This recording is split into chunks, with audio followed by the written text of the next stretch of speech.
They're telling me we are good. Hey, Ryan, I'm sorry that I texted you in the break. Let's bring him in here, my good and longtime friend, the pride of Owen Sound, Ontario. How you doing, Les? I'm doing good. How you doing, Roddy? It's good to be with you again. Well, hey, I love that you shaved, showered, and you're in the bubble, and you're in the middle of these Stanley Cup playoffs, man. It just looks like you're having a blast. I'm loving it. Is it as great as it looks from out here? Oh, don't be fooled, Rod. Don't be fooled. I'm not technically in the bubble, and I have not showered, nor have I shaved. But I am just down the street from Sherlock Holmes, where you and I have a little history at one point. I remember years ago at the World Juniors, we were able to have lunch there a couple of times, so that's great. Great memories. But Edmonton was pretty quiet on the old long weekend around here, so it was just go to the rink, go to the hotel. Not much else. It's the games have kept us busy. There's been a lot of storylines, so that's been awesome. I've been pretty impressed with the caliber of play and certainly the job that the NHL has done. So, just having fun with it.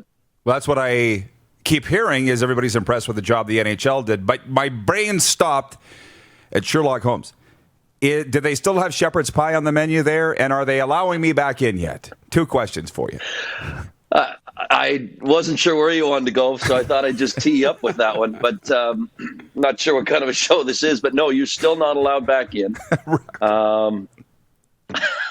And I couldn't tell you about the shepherd's pie. But your favorite drink, vodka slimes, I think, are still being served there. Yeah, I retired from that, so, as you well know. So, yes. Yeah. How is the Oilers loss going over? Look, I'm asking you a question I kind of know the answer to. Like, are they blaming Ethan Bear in Edmonton like the media is? Or what's the reaction this morning that you've read and seen? Yeah, I can't. I think I'm with you on this one. I think I know your stance on this. This is not on any one individual. The Oilers are in the spot they're in because of what Chicago's doing, because of what they have or haven't been able to do as far as the Oilers go. I wouldn't hang that on Ethan Bear at all. That's just unfortunate. So Oilers Nation is for sure in an uproar, for sure in a panic, and they should be. They're down at this point. There is somewhat of a sweet consolation potentially if they do not advance, but that's another topic. But no, this is panic time for certainly the Winnipeg Jets, certainly the Edmonton Oilers. The Vancouver Canucks came out and did what they had to do the other night. They'll get going here right away. So, yeah, the Oilers are, I wouldn't say they're going full Oilers, but it's nearing that.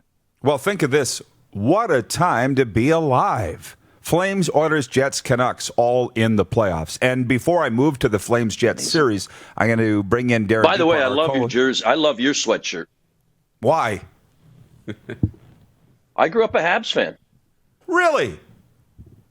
Yeah. Yeah. Okay. And have you switched allegiances? Have you switched allegiance? Well, I guess you have to with the Flames now, but so obviously you're paying very close attention to what the Habs are doing then. Yeah, it's fantastic. I loved it. Watching that game last night with Dan Murphy, and it's a thrill to see Montreal. I know there's controversy about them being there in the first place, but they're proving that if nothing else, they'll make it close, make it exciting. They've still got a lot of work to do, but I love seeing you wear that.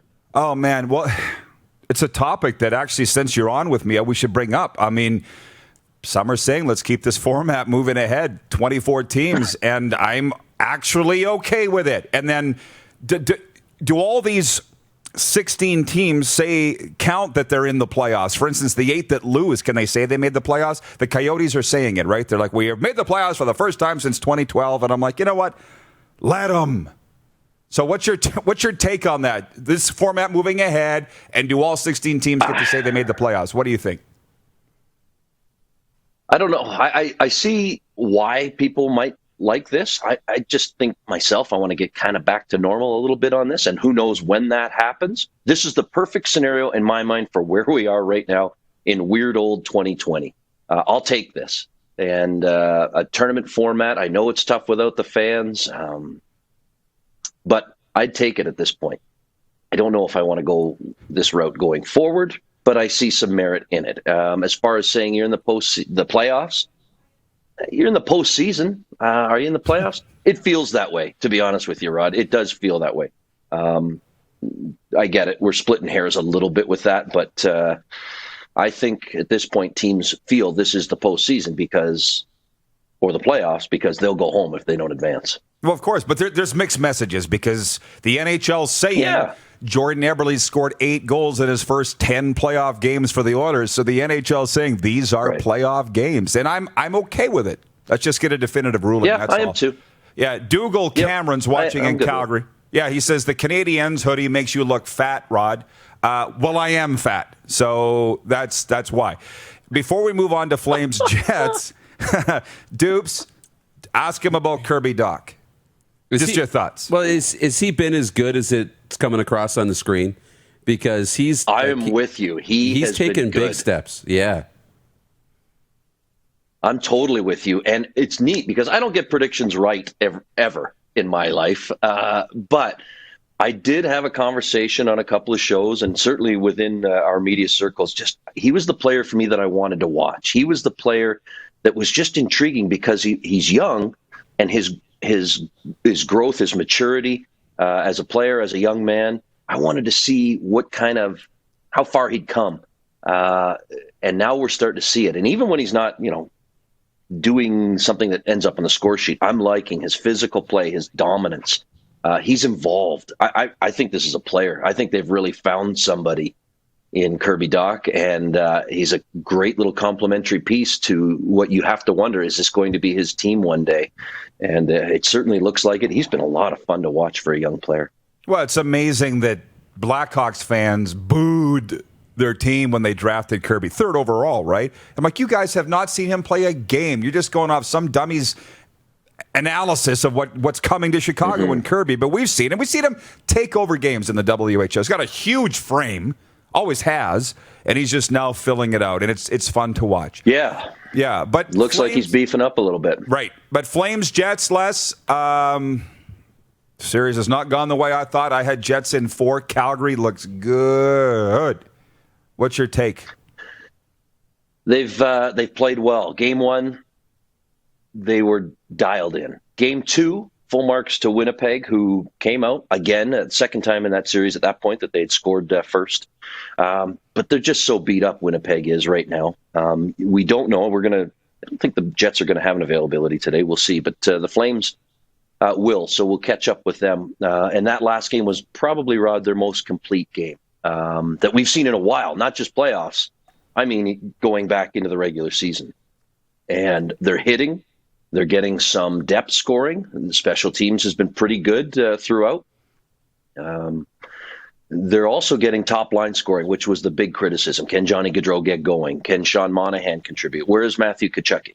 Is he this playoff performer that we think he is? He has to do it. Well, he's been doing it. He's been in the heads of the Jets. Now he's on the score sheet, quite regularly.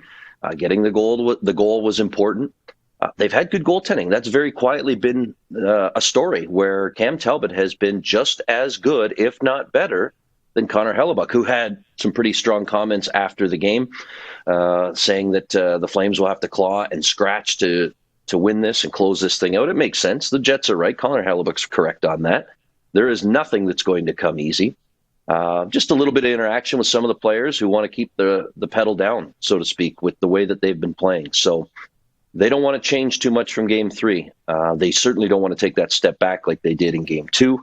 They really do want to, show that they are that physically dominant team that we have seen time and time again in this series. And I think that's been a key factor for them in being successful. Ryan, do you know if Scheifele and Laine are in tonight? Have the Jets said? No, they aren't going to say at this point, and I don't blame them. But as far as my gut tells me, I want to see if a guy like Laine is in the warm-up. There is some talk that he may be worse than Scheifele. We will see. A lot of speculation. And without the interaction, Rod, without being around the players and coaches, it's really, really hard to get anything. And so when you talk about format's one thing, but let's all hope whatever format going forward they decide on, that the day comes when we get access back, because it's hard to speculate. It's hard to do games without really knowing anything. So, and the public want to know, and they should know.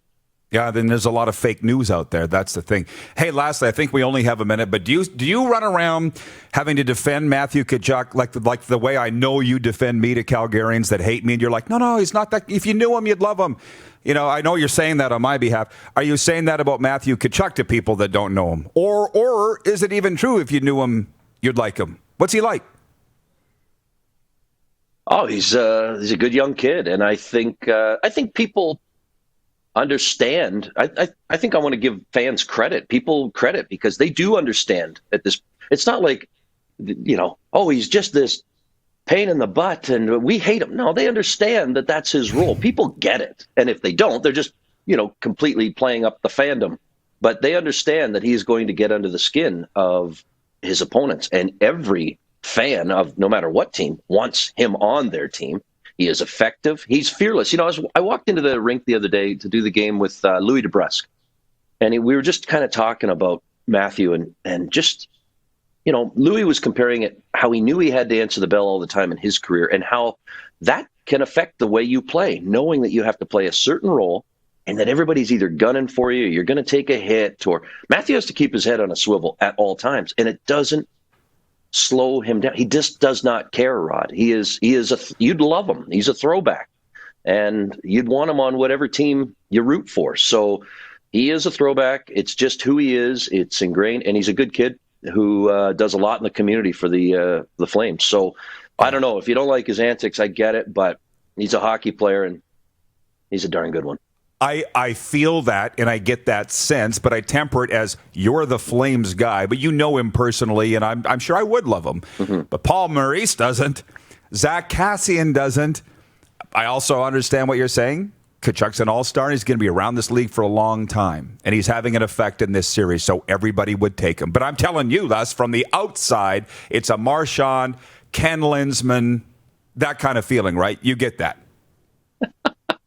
What? I wouldn't go Ken Linsman. I'd say Kenny Linsman is a rat. I don't know. Yeah, but I see where the comparisons are for Marchand, Brad Marchand. And I think anybody would take that. Anybody. And certainly from the outside, people are going to want to dislike him. But deep down, Paul Maurice wants him. Deep down, Drew Doughty knows how good he is. Deep down, Zach Kassian, people know who Zach Kassian is because of Matthew sometimes. So, yeah, he's got his list of enemies for sure. But he's also got a lot of guys who go to bat for him. No, thank you. Room service. Housekeeping. Housekeeping. But no, certainly, Rod, he's disliked by opponents. And isn't it great? Like, I know this show, we can be frank. This show, we want characters. We want personalities on this show, don't we? Do you want safe? Do you want beige? Absolutely. No, we want color. We want players. Yeah. We want reasons to talk. Matthew Tkachuk has not only done it on the ice, in the community, but he's given us all something to talk about in a sanitized time. We're talking about somebody who's a throwback to when we all wish it still was. Let's embrace this personality and character. Do we want boring? No. Well, guess what? He ain't boring. Got ding ding comment of the day right there. Ryan, we're watching every day. Keep it up. I appreciate the time today, my friend, and have fun and stay safe. Hey, there ain't no folk like Norfolk. Saying hi to the guys in Port Dover today. Gotcha. Thank you. Ryan Leslie from Sportsnet Flames and Rogers Sportsnet hosting those games out of the Edmonton Bubble. You're watching Rod Pedersen On Demand. For more of The Rod Pedersen Show, visit rodpedersen.com or follow Rod Pedersen on social media.